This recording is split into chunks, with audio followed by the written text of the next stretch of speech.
I can't believe it. I don't know if I'm going to be able to get out of bed and continue hiking tomorrow. Don't tell me, please don't tell me. Don't tell me that I'm going to be the one who can't finish the Costa Rica Camino. And we're only a quarter way through. Please no.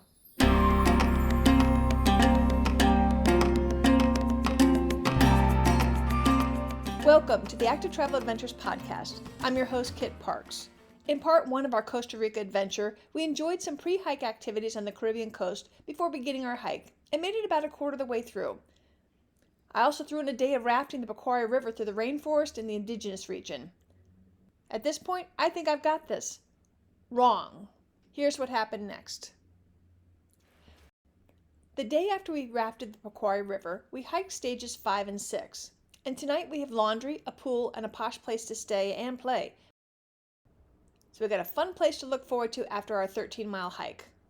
What I don't yet know is this is the day that will almost break me. One of the hardest things about long-distance hiking is that you have to tell your body not only to do something hard each day, like say hike 16 miles, but that it has to get up and do it the next day, and then the next day, and then the next day. I can do anything for one day, but the repetition and the pounding on the body day after day can be a challenge, and thus that's why it's super important to train not just for long miles, but also to work up to doing so several days in a row.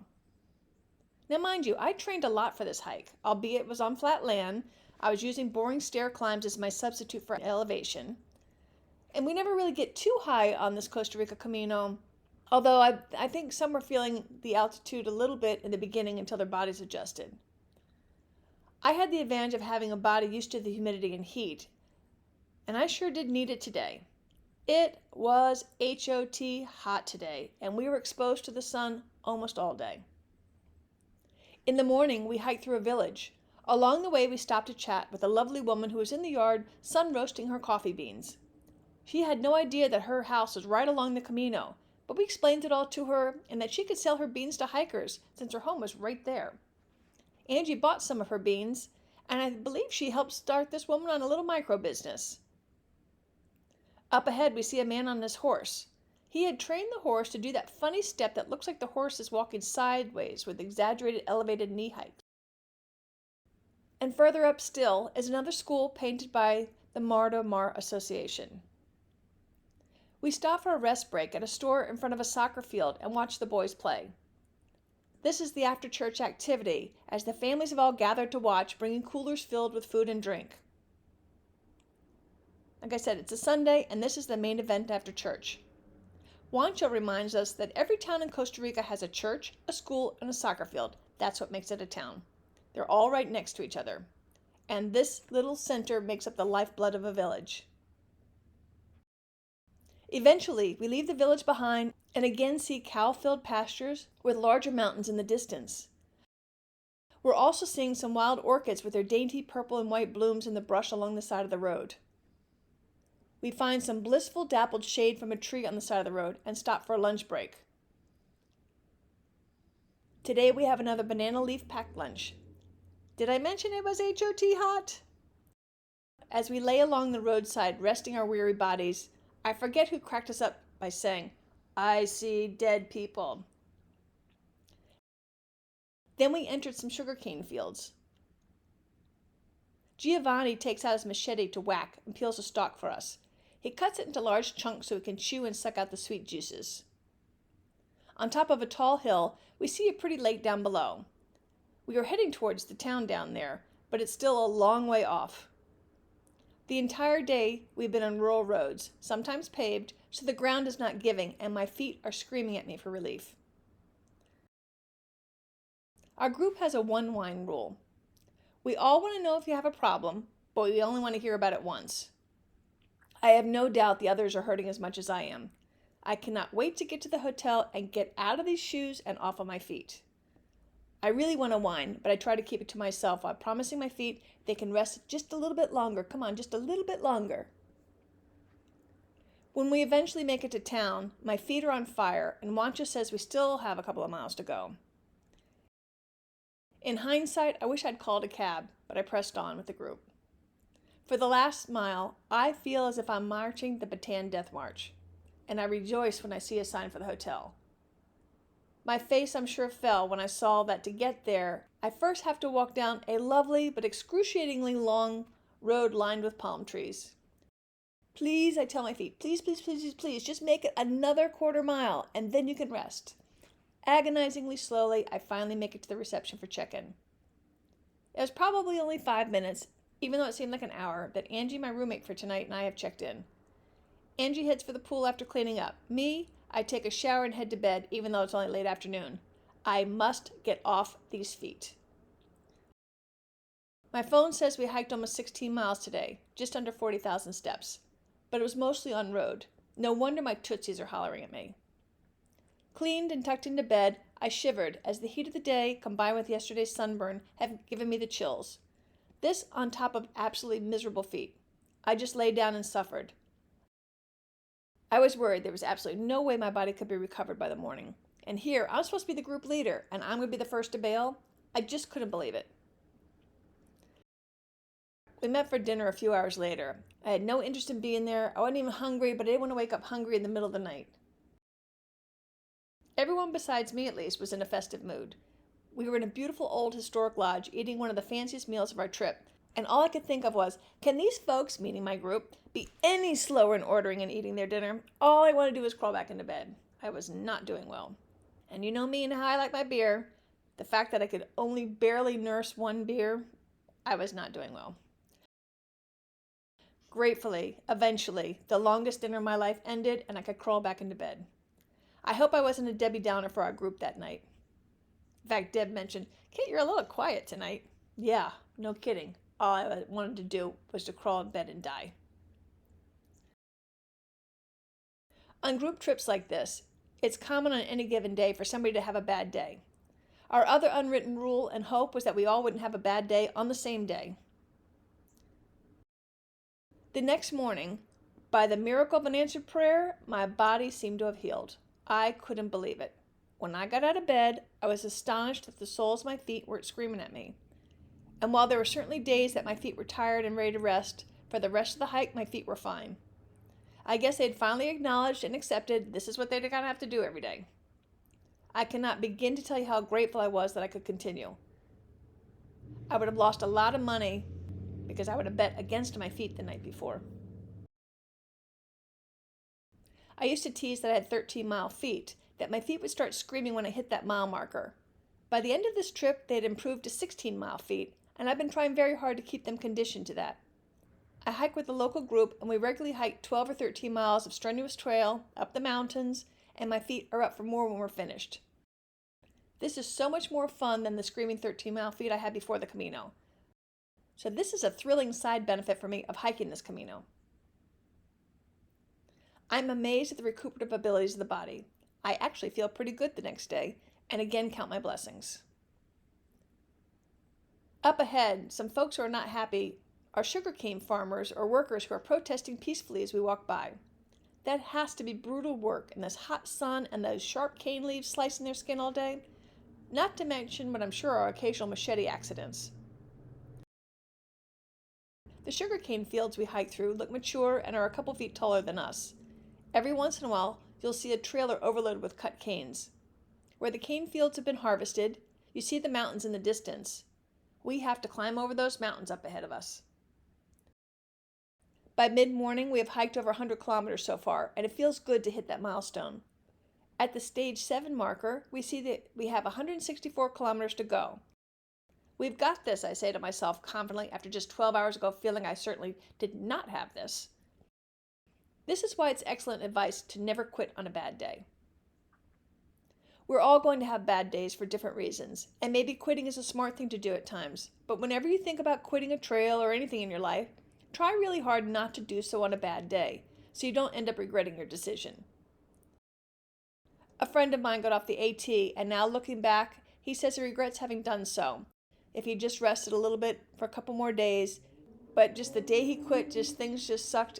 In hindsight, he thinks he could have made it. So remember that. Don't quit on a bad day.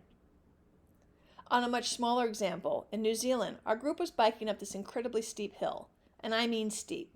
Many gave up and started walking their bikes halfway up. A few of us pressed on with screaming lungs and legs. I had made up my mind that I would rather tip over because I was pedaling so frickin' slow than to quit. I remember one of the guys later saying to me that he wished he hadn't quit. You can't go back, and sometimes it's just what you need to push yourself beyond what you think you and your body can do. I love the scenery today, with pastures in the valley and the mountains as a backdrop.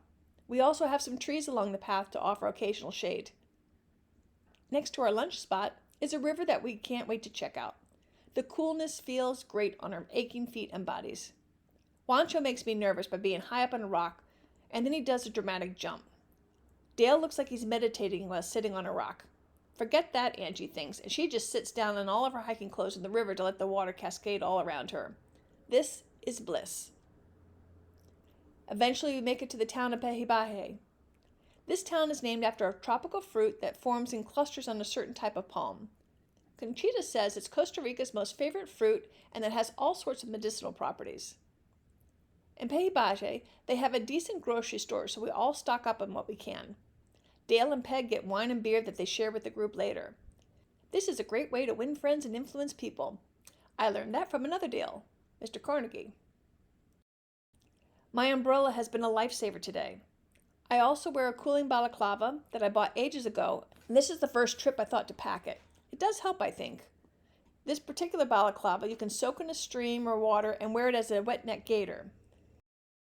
Even though I look ridiculous, at times I also wet my sweat bandana that I normally keep wrapped around my wrist, but when it got really hot, I'd wear it instead like a crown, which provided some cooling as well, particularly in conjunction with my umbrella. I carried my umbrella. Sharon had one that attached to her backpack specifically for hikers, which is even better. Again, I'll link to everything in the show notes, and if you buy them through Amazon, I'd appreciate if you'd use my links, as at no additional cost to you, you'll be helping to support the program and to keep it ad-free. Tonight's lodging is very cool. We are staying at the El Copal Refugio. Think super large rustic log cabin tucked in the mountains with a huge covered deck with a fantastic long distance view. It's from this deck that we enjoy our beer. Thanks, Dale and Peg. This is a huge birding area, and some people come from all over the world to try to see the rare albino hummingbird, as well as other more common yet still exotic birds. And Patricia and Kevin got to see one of the albino hummingbirds. This refugio is another ecotourism project. Costa Rica does a great job of trying to help locals build tourist businesses in a sustainable manner. At this lodge, they also had a lot of colorful reference books so we could learn about the various plants and animals that we've been seeing. As it gets dark, they turn on a generator for a bit so we have a little light for dinner and then time to clean up before bed before lights out. We are off the grid up here. Now that we're in the mountains, we have shade. Hallelujah! I'm a happy hiker. I think I'm always happiest when I'm in the mountains. We are surrounded by lush vegetation and cross several streams. Whenever there is a break in the trees, we are rewarded with a magnificent view of the mountains surrounding us. We are closing in on the halfway mark, and once we cross a large bridge, we come to our lunch stop. It is here where the Mar Mar Association built the lean-to on the side of this woman's house so that she could feed the hikers. While a traditional meal, her seasoning and excellent preparation made this my favorite lunch. I also like that we were basically eating our lunch in her side yard. Her daughter is playing with her toys next to us while we ate. The clothes from the morning's laundry are hanging on the line. Because of the Camino, she, and I apologize for not remembering her name, can bring in some much-needed income to the family without ever leaving the home. This trail is a win-win for everyone. On the other side of our lunch spot is the halfway point marker, 133 kilometers in each direction. I cannot believe we're now as close to the Pacific Ocean as we are to the Caribbean Sea that we left from last week. And as a perfect celebration of the midpoint, we are staying in the Rio Macho Lodge so we can take in the hot springs tomorrow. In fact, we're going to be staying at this lodge 2 nights, so it'll be nice not to pack up in the morning. Soaking in thermal springs is sure to bring relief to our tired bodies. In the morning, we head to soak in assorted hot spring pools, so you can choose the temperature that feels best for you. They also have a demonstrative farm on site so you can learn more about agricultural life in this area. Alongside the coffee exhibit, you can take a more detailed coffee plantation tour They also have some exotic animals, including a snow white peacock, which is stunning. I didn't know they came in white. The golden pheasant, as well as some of the showy chickens, were interesting too. But I'd have to say the baby goats were my favorite. I love goats. There was a massive longhorn steer in the pasture that was also quite impressive. Its horns looked at least 2 feet long. I wouldn't want to get on that guy's bad side. After a tasty lunch with, I believe it was a blackberry slushie, topped with a star fruit, we head back to the lodge where folks could chill out, nap, do laundry, or whatever they felt like. We are in the coffee region now. The mountains are often terraced with glossy green coffee plants. In bloom, the white flowers offer a lovely fragrance.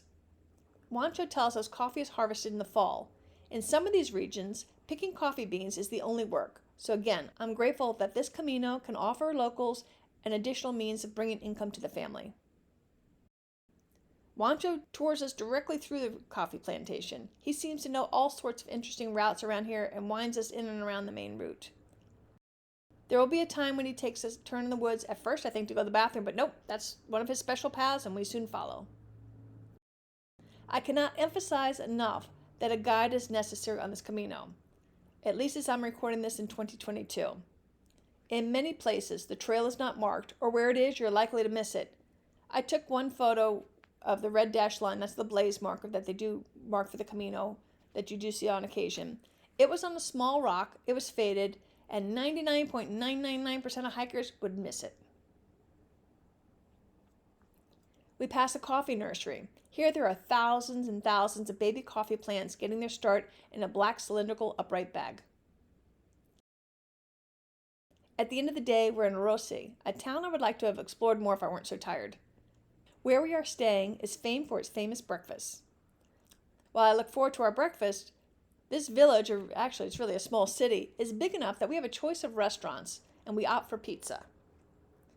First, though, we had a nice cocktail party at Peg's. She lucked out and got a suite with a nice living room and deck across from the main hotel. We started calling her Contessa after that. Peg always looked regal anyway, as outside of a slip or two in the mud, she always looked so neat and put together in a cute hiking skirt and hat with a bandana protecting her neck. Peg is also super photogenic, and I don't think she takes a bad picture.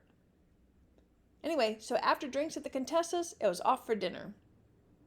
Now I realize we've been eating mostly traditional tico fare, so a lot of pico de gallo, etc. So when we got our pizza and beer, I swear, I still believe it was the best pizza ever. And I don't think it's because we hadn't had our regular food in a while. We scarfed it down, enjoying every bite. It was fabulous. Because we were in a city that offered us plenty of options, I should note that this is one of the few meals that were not included as part of our tour. The famous breakfast that had been written up in Travel and Leisure magazine did not disappoint. Fresh croissants and breads, freshly squeezed juices, outstanding coffees and teas. Just a beautiful presentation and so delicious. All overlooking the city with the mountains in the back. And then it was time to put on our hiking boots and move on. Today we're back in the forest, hiking through the Palo Verde Reserve. I should note that over a quarter of Costa Rica is currently preserved, much of which is reclaimed pasture that has reverted back to forest. I love how this trail takes us through much of it. In addition to lots of beautiful flowers and thick glossy leaf shrubs and vines, there are tons of striking palm fern trees that reach up to the sky in search of light. In the mud, we discover another large cat paw print. On the fallen leaves, colonies of mushrooms do their job. Some of the trees we see are massive and look ancient.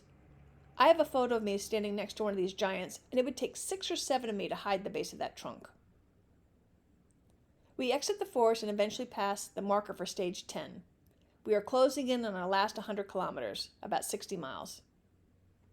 As much as I appreciate the shade offered by the tree canopy, when we're out in the open, we are rewarded with spectacular panoramic views of pastures and mountains. Our stop tonight, a yoga retreat, and we're all looking forward to it. This beautiful complex was built just in time for the Camino. The architecture is solid and restful with lots of native woods. In fact, so native that you see the saw where they mill their own wood from the trees felled for this lodge. Inside the dining and bar area, there's exposed wood everywhere. It's truly lovely. We get a refreshing salad and drink to start us off with before we check into our cabins dotting the area. Every cabin not only has a view, but a nice deck from which to enjoy it. A heavy downpour is pretty to watch from the comfort of our deck chairs. The stream which runs through the property is raging. Before dinner, we get a yoga class, which we all dearly needed after hiking over 100 miles so far. And then, which was even cooler, was our instructor was also skilled in gongs. I'd heard a gong before, but I'd never experienced anything like this. He set up 2 large gongs stacked on a tall stand, and below were a series of brass bowls and a glass bowl. I believe he also had an Aboriginal didgeridoo. We were treated to a magical sensory concert of vibrations unlike anything I've ever experienced. If that wasn't great enough, then it was time for dinner. We had a delicious meat-free lasagna, I believe this place was vegetarian, and salad with some wine. I didn't even miss the meat. And I should note that you can stay here even if you aren't doing the Camino. It's called the Verdasana Lodge, and I'll put a link in the show notes. This would make an excellent girls' getaway place as well. In the morning, it's Sue's birthday. Luckily, Sharon has some balloons. She learned about blowing up balloons and putting your clothes around them to dry them faster from our friend Noma, whom you met on the Slovenia episode. There are an abundance of blooms around here, so using dental floss, I thread a bunch to make Sue a birthday lei. She hiked all day, decked out with balloons and a lei until all this accoutrement drove her nuts. We spent a bit of time in the cloud forest lately. In a cloud forest, you're often surrounded or can see clouds at eye level. And like a rainforest, a cloud forest not only has a lot of precipitation, it creates its own precipitation. And much of the cloud forest precipitation comes directly from the moisture in the clouds that filter through the trees. It's very photogenic and soothing. We have a special excursion this morning. We will be visiting a hydrangea farm called Mi Refugio. As a former wholesale plant nursery grower, I was expecting something similar to my old place, with potted shrubs on that black woven ground cover. Here we found terraced hills covered in thousands of hydrangeas, many in full bloom. It was like a wonderland. The owner sells cut hydrangea blooms to florists, etc. The hydrangea bushes are getting a bit of their preferred shade from eucalyptus trees, which they also harvest for resale. Every building and decoration was made to be artful, including the bathroom, which looked like a cute, colorful cottage that you'd want to live in. And they had the nicest chicken coop I've ever seen. I couldn't take enough photos. The surrounding ornamental accent gardens and ponds were stunning as well, and surprisingly included a lot of succulents and orchids planted without dirt, so they had excellent drainage. The owner calls it Mi Refugio because here it is indeed a refuge from the crazy world. In addition, they have an event area where we were to head down for lunch. As we headed down the path, they blared ABBA's Dancing Queen, so we got to dance our way down the path like we were in Mamma Mia. I think Patricia has the best moves. And we were happy hikers because we made it to stage 11 and have just 99 kilometers to go. Mi Refugio also has a white gazebo, perfect for a destination wedding. I'll put links in the show notes. After our tour and a fine feast, it was back on the trail. Along the shoulder of the trail, oftentimes we would see fresh berries, some ready to be plucked and enjoyed while we walked. The next day, one thing we're looking forward to was the fresh trout for lunch. Juancho had to call ahead with our order. I imagine a lot of these small towns, a dozen people just don't pop in for lunch. We had to walk a little bit by the road, which wasn't my favorite thing, but at least it wasn't for long. The kitchen and dining building for where we were staying that night, Cerro Alto, had burned down a couple of weeks before, so rather than moving to a different location, Uritrek wisely wanted to support the family business while they tried to recover. We ordered dinner and breakfast from the choices offered, and it was brought to our cabins, and this worked out just fine. The cabin Sharon and I shared had 3 bedrooms, so it was nice to get my own room. We also had a small kitchen. The next day, we climbed to our highest point on the trail, the Continental Divide. The association realizes that the gas station at this point could use a little bit of dressing up to mark its significance to us hikers, but for now, this will have to do. There is a sign nailed to the telephone pole offering ceviche, one of my favorite local dishes. It's a fish or shrimp cured in lime or lemon juice, which prepares the dish without heat. As much as I love it, I don't think I'm going to eat it from a bodega with a hand-printed sign. In some of the small villages we pass through, it's not uncommon to see a dog, or a goat for that matter, hanging out in the road. I like the close-up view of village life, from the mandatory soccer field in the center of town, buttressed by the church and the school, to the tiny bodegas where we stop for snacks. As we pass through one forest, surprisingly there's a food truck on the interior. You could grab a quick burger or a shish kebab out of this tiny trailer. But I decided to wait for lunch because we're heading to a larger restaurant in Leon Cortez where I intend to have a big lunch and a cold beer. On days we have Wi-Fi, I look for our location on our map app. We are getting seriously close to the Pacific. I can't believe that we're going to be there in a couple of days. We are starting to see more palms, as the Pacific side of our trip will be loaded with palm plantations. We are still in the mountains, but are starting to come down. Our lunch is at another restaurant/hostel for hikers in the middle of nowhere. I think it was here that Juancho found a critter, a frog or a toad I think it was, that was thought to be extinct. His knowledge of all the plants and animals and bugs has been priceless. We have a hearty pork chop, potato, rice, and salad lunch, followed by a homemade dessert. I could have used a siesta after all that big meal, but I didn't want to miss a bite. As we continued on, the skies opened up as we walked to meet our van to get transferred to our lodge. There was a bit of a miscue, the only one I can think of on this trip. Fortunately, we were able to huddle in a covered bus stop while Juancho sorted things out. We would be staying in the long-named Rancho Turístico Mirador Buenavista Terrazum. I think they wanted a name with all the keywords in it. We would be staying here for 2 nights, so a shuttle van would take us to and from the trailheads. It's not like we haven't been exercising enough lately, but I wanted us to really experience Costa Rican life.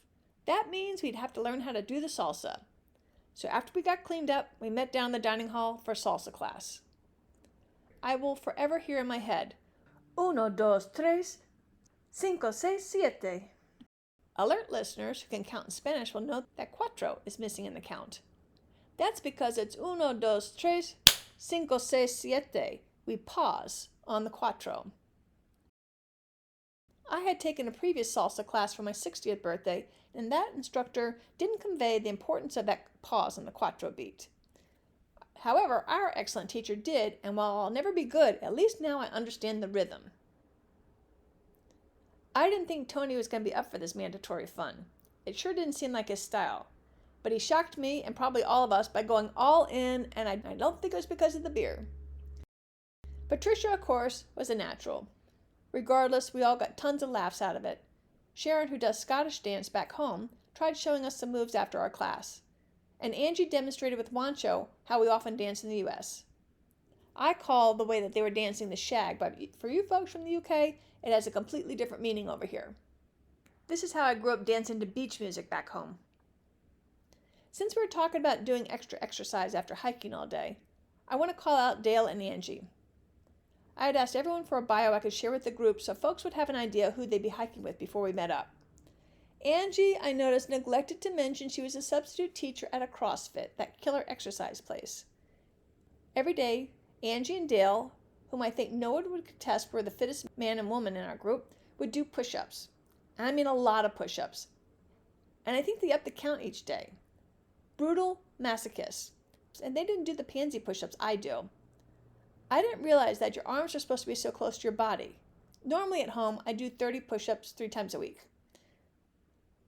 When I got home, I started trying to do push-ups their way with the arms right close to my body, and I had to go back to being on my knees and taking rests like every 5 push-ups to get up to my 30. And after 3 months of Monday, Wednesday, Friday doing 30, I still can't do the full body ones they're doing. Like I said, I still have to take a rest after every 5 count to make it to my 30. So in hindsight, I'm even more impressed now with those 2. In addition to the push-ups, Dale was often hanging on things to do pull-ups. In fact, I got a little worried he would pull a tibber down when he was doing them in the indigenous dining hut. And Dale probably added a couple miles to his daily count because he would backtrack to check on folks who had fallen behind on our hiking line. Not mother hen-like, but very thoughtful.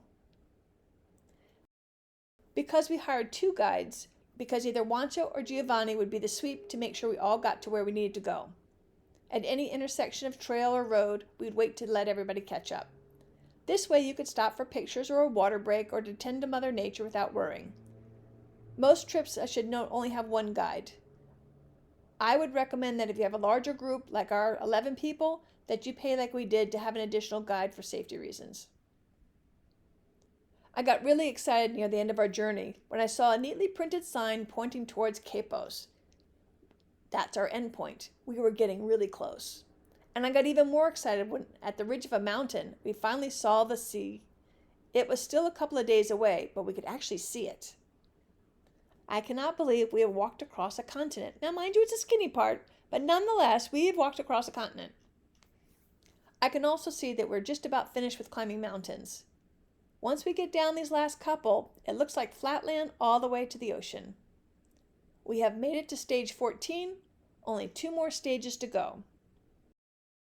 I'm sure we'll still be going up and down what Juancho teasingly refers to as quote-unquote Costa Rica flat for the next day or so, but I can see flatlands ahead. We are almost there. We've been pleasantly surprised by our accommodations. It's been a mix between camping and lodges and inns and what have you, but tonight we've been warned it's going to be the worst of our whole stay. We will be in Naranjillo. It's a tiny village and we're going to be camping. Like I said, Conchita had warned us that this would be our worst lodging, and that's why our group decided to raise money to help fund the nice tent platforms like we had on our first night. They had raised enough money so far to put in a nice outdoor kitchen and dining area, but for sleeping, we were all kind of jammed together under a tin roof. I've definitely slept in worse places, but I like how the association is trying to make things as comfortable as possible for hikers. If you want to help, I'll put a link in the show notes to the fundraising page. If you'd like to help, we're going to be also helping to replace a dead generator. And I said the Miramar Association is doing a fine job really building out this whole infrastructure for these rural communities and doing a spectacular job of it. So if you've ever wondered how can I give back to the outdoors that's given us so much, here's a great way to do so. Again, I'll have a link in the show notes and on the website. Be most appreciated. Thanks.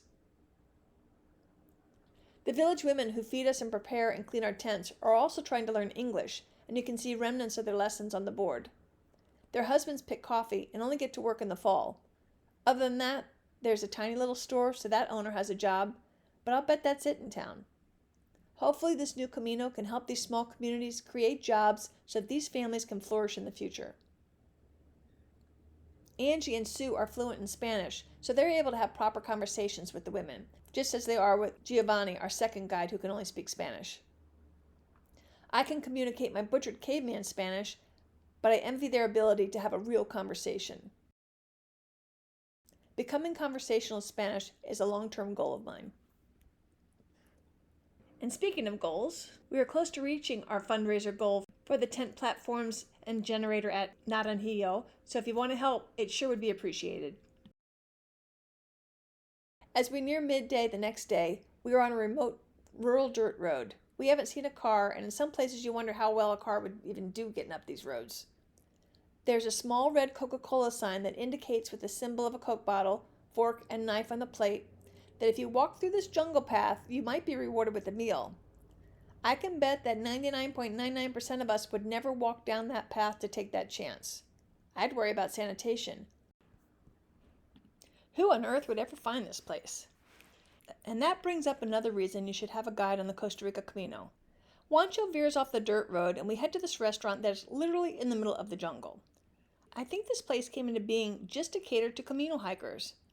I'm sure Juancho had to call ahead with a head count a couple of days ago.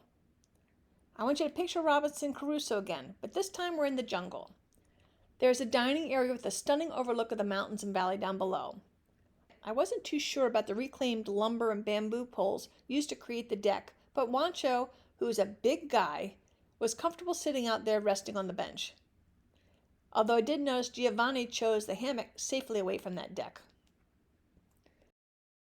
We had a gourmet meal and could buy a cold beer. We had plenty of time to relax and enjoy the stunning vistas. I am thrilled that we went there, and unless a local told you, you would never find this kind of place on your own. We make it to the stage 15 marker. We are now in the home stretch. More and more we are seeing hand-painted signs directing us to Capos on the Pacific Ocean, our final destination, and home of the famous Manuel Antonio National Park. Tonight is our last night on the trail, and we end up at the Esquipulas Rainforest Campground.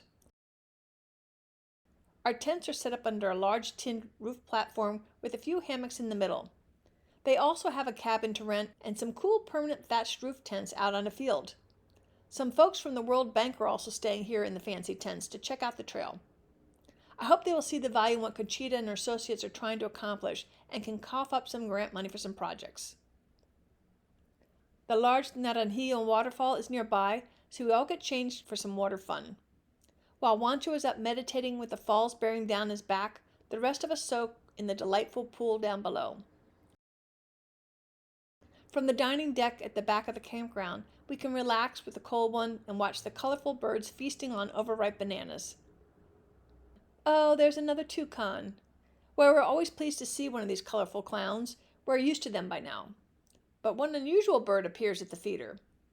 A rogue cow comes up for a snack, and we all have a laugh. The owners grow coffee, and we're given a coffee tour. One thing I remember from it is that, contrary to what I would have thought, the dark roast is for inferior beans. The better quality beans are more lightly roasted. After dark, Juancho takes us on a night frog tour.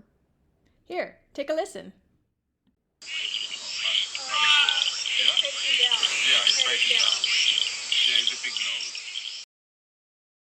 You can hear by the recording I made how active all the frogs were having a lot of fun that night down by the little pond. Juancho and Giovanni, along with one of the guides with the World Bank folks, have eagle eyes and spot many of the noisy frogs that we hear singing their hearts out in search of a mate. One even spots a tiny baby scorpion hiding underneath a leaf. We stalk around the small pond searching for the critters. Juancho manages, as always, to get some fantastic photos, many of which I'll put on the website. After a hearty breakfast in the morning, we set out for our last day hiking, a brutal 19-mile, 30-kilometer day. Frankly, I've been a bit worried about the mileage today, as I've only hiked 20 miles once in my life, and I remember how exhausted I was. But after hiking more than 2 weeks, I'm hoping that my body's going to be able to hold up. I'm feeling pretty good, but I know I'm going to be exhausted tonight. Today has several river crossings, one of which was deep enough that Juancho carried Teeny Patricia across piggyback. But we're getting pretty good at this. We take off our shoes so that we aren't hiking with wet feet afterwards. We stop at our last bodega, and I don't realize that we don't eat lunch until Quepos. I would have loaded up on more food to keep my energy going for so many hours more. I think later that we should have packed a sandwich and then had a proper lunch when we arrived at Quepos. After crossing yet another river, we see a hand-painted sign stating that Quepos is just 16 kilometers or 12 miles away. We are so close now. And the mountains are behind us. Now we hike the palm tree plantations on level ground. There seem to be 3 main types, and you see rows and rows of palms as far as the eye can see. I noticed that we seem to scatter more than usual today. Maybe we're all just collecting our thoughts about the end of this journey. As we near civilization, Juancho stops us at a bench overlooking a soccer field. Then he pulls out some Camino and Eurotrek t-shirts for us to wear for our final miles. I feel bad getting this nice white shirt dirty, but it is nice to put on a fresh, clean shirt. When we enter the city, a ride has been arranged for Giovanni, as he has a family event to go to. So we bid our goodbyes. Even though many of us just communicated with Giovanni with smiles and gestures, we have all bonded with him and appreciate his hard work and our new friendship. The handwritten Quepos signs have been replaced with metal professional signs. 2 more kilometers to Quepos, less than a mile and a half to go. The cacophony of the traffic and the car noises are jarring to the ear and the senses. I'm going to miss the jungle. Before we know it, there's our last stage marker, number 16, on the edge of the sea. Some of us scramble down the rocks to touch the sea. Then we all pose in front of the huge letters that spell out Quepos. We have done it. We have hiked 175 miles across a continent and the width of Costa Rica. But like my other long-distance hikes, the end is just part of the journey, and I find it's the in-between parts that are the most satisfying. Now, don't get me wrong. I'm thrilled that we did it, but it's the doing of it that means more to me. For the last 2 weeks, I've gotten to know all these wonderful people, and we will be forever bonded by our incredible hiking adventure. We backtracked to a waterfront restaurant for a celebratory lunch. We are in a city, so the choices are endless. Since we're all ravenous, we feast even though it's late afternoon, and we have plans at the famous El Avion for dinner in a few hours. I settle on shrimp ceviche and an imperial beer. Perfection. We are staying at the Carajillo Hotel in the ocean. I had stayed here before with my sister when I was with Roger's group, covered on episode 15. We can explore the beautiful gardens, swim in the pool or the ocean, or relax under the palm trees facing the ocean.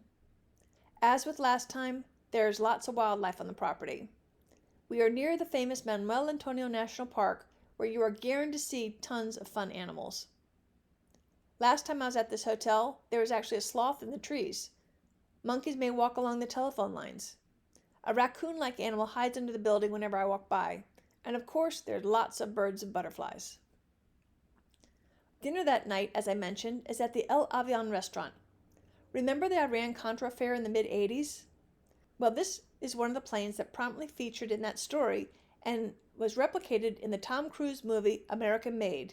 And this is where we're going to be eating tonight, in this plane. This plane was one used to smuggle arms to the Contras who were fighting the Sandinistas in Nicaragua. It was shot down, and some clever entrepreneur dragged it down here and turned it into a restaurant. You can pose in the cockpit, and the belly of the plane is set up with tables, or you can sit on the attached deck to watch the sunset. I noticed that we're all a bit subdued at dinner. Even though we thoroughly enjoyed our meal, and this would be our last supper that we'd all be together because some were heading out the next morning, I think at this point we were just plumb tuckered out.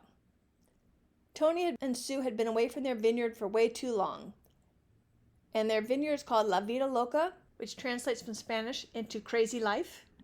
You can check out their wines available at the La Vida Loca winery in Indianola, Iowa. I'll put a link in the show notes. Tony prides himself on creating some really cool cooking wines like a jalapeno raisin and a rosemary raisin wine, as well as a nice assortment of sweet, semi-dry, and dry wines from a variety of fruits like elderberry and currant. Deborah booked with us too late to fit into the big house. As it was, we already stuck Dale on the couch, for which he graciously volunteered. Because of a hotel miscue, a long story I won't bore you with, those of us staying a few days longer to relax and recover moved from our beachfront hotel to sharing a stunning Airbnb casa for 3 nights.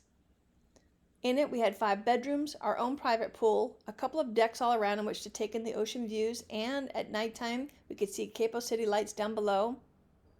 A pair of exotic macaw birds often flew past our deck. These are those huge red and yellow and blue tropical birds with super long tails. This macaw couple nested in a nearby cavity in a palm tree. I happened to see them go into their nest when I was heading down the drive one day. Most of the time we just ate in, as Patricia's a fine cook and she volunteered.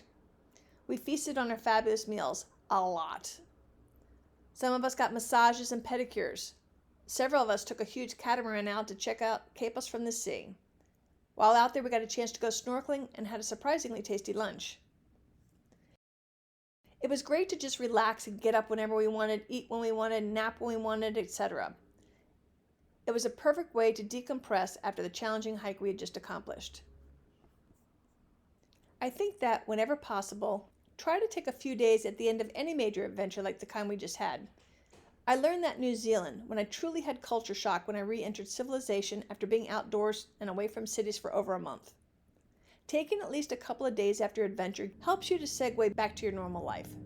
I cannot more highly recommend building in this cushion at the end of any of your big adventures.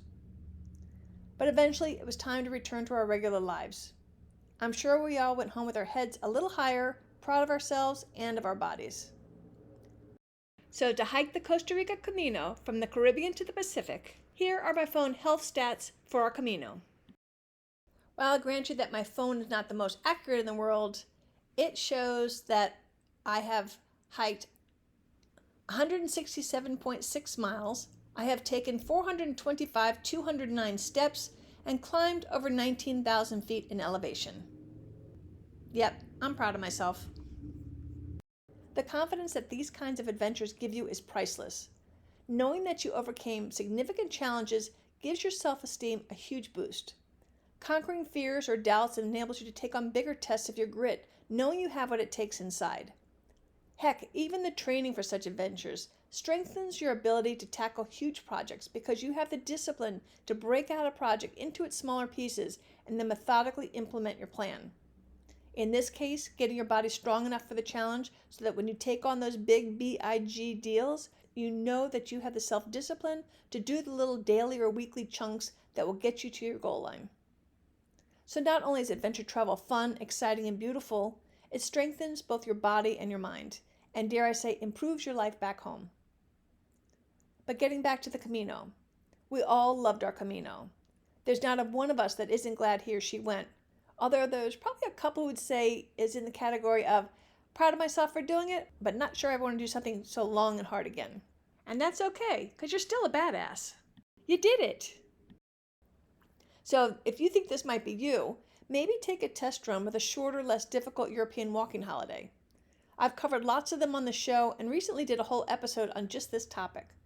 The activetraveladventures.com website is loaded with helpful tips and trip ideas. As for me, I love long-distance walking and hiking, but this was the longest I'd ever been out. One day I hope to do my COVID-postponed Portuguese way, and then from there I also want to tie it into heading in the opposite direction of the original or the Camino Preventivo back to the city of Oviedo, where I was once an exchange student back in high school. I also covered the Primitivo in a previous episode. I'll also put a link in the show notes. But how about you? I'd love to hear about where you've gone on long-distance walks and hikes and where you'd like to go. You can let me know, or in fact, let me know about anything. Just shoot me a message at kit@activetraveladventures.com. Your emails make my day. I really do want this to be a two-way conversation. Before I go, a reminder to please use my links, as some, as I mentioned when you book at no additional cost to you, help to support the program and to keep it ad-free. And as a reminder, if it's not too much trouble, particularly on the larger bookings, if you could please send me an email letting me know or copy me your receipt. As I said, I've found a couple that have fallen through the cracks, and every little bit helps these days as I'm retired right now. It is very much appreciated. All of my contact info is at the activetraveladventures.com website. Click on the Contact Me button directly on your podcast app under the episode description. A special shout out to everyone who joined us on the Costa Rica Camino. We are friends for life. No, make that family for life. Thanks to Deborah, to Brenda, to Peggy, to Tony and Sue, to Sharon, Dale, Angie, Patricia, and Kevin. Each of us in the group had to deal with our own dragons. For me, it was my burning souls. Others had to deal with knee issues, or their back hurt, or their legs hurt, or just their whole body hurt some days. Some had issues with the heat and the humidity, or even the elevation changes. There was even an intestinal issue. But at the end, we conquered, we persevered, and we slayed those dragons. Could not be more proud of being part of this group who all were so good at not breaking the one wine rule. I know I came really close, as I'm sure all of us did, but you guys are one heck of a group to hike with, and I'd be proud to hike with any of you anytime in the future. We did it. I'm so proud of us all. Well done. And also many thanks to Umberto, our original guide, and Juancho, Giovanni, and Andres of Eurotrek. You made our trip amazing. And a special shout out to Conchita, who we wouldn't even have known about this hike if it weren't for your post on Facebook. So thanks all of you for giving us memories and adventure of a lifetime. And you, if you like to hike and you want to see Costa Rica, I cannot more highly recommend doing the Costa Rica Camino. And consider adding some of the excursions and some of the lodging upgrades that we did, as that made it super special. I really appreciate you listening. I'd love for you to share this episode. Until next time, this is Kit Parks. Adventure on!